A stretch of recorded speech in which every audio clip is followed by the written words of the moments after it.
I want to write this article about 9-year-old Holden Armenta, who is a Kansas City Chiefs fan. He was caught on camera live during a game wearing a headdress and some face paint. And one of the writers from Deadspin saw this and decided to write an article about it, lambasting the child, trying to claim this child was committing two offenses by wearing an Indian headdress and wearing blackface. What he didn't let the audience know was that actually he wasn't wearing blackface.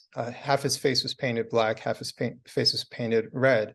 And what he didn't know was that the child was actually Native American, and this is somewhat part of his culture. So it was this assumption that this child is committing two social offenses all in one moment, and the NFL needs to do something about it. And I wanted to use this article to highlight the situation, as well as talk about the possible legal ramifications that Deadspin might come under for allowing this story to come out in this way, chastising this child and defaming the child. But it just gave me also an opportunity to highlight this story as being a really major issue that's happening in sports media, and it's been happening for quite some time.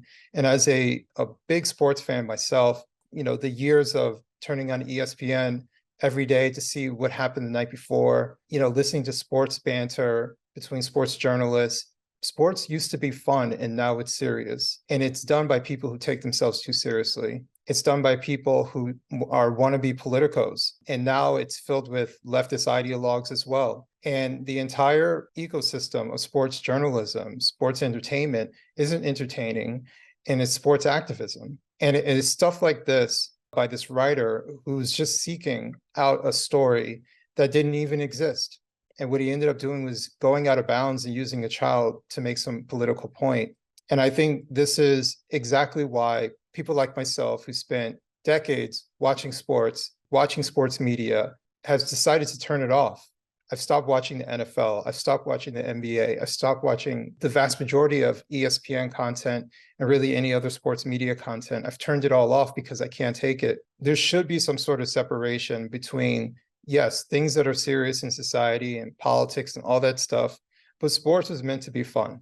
It's a time to have some sort of camaraderie with others, right? To go to a game and sit next to whoever you want to and not have to care about what they believe, what they look like. You could come together to cheer for the same team. Like, that's what mattered. And it was a way to unify people.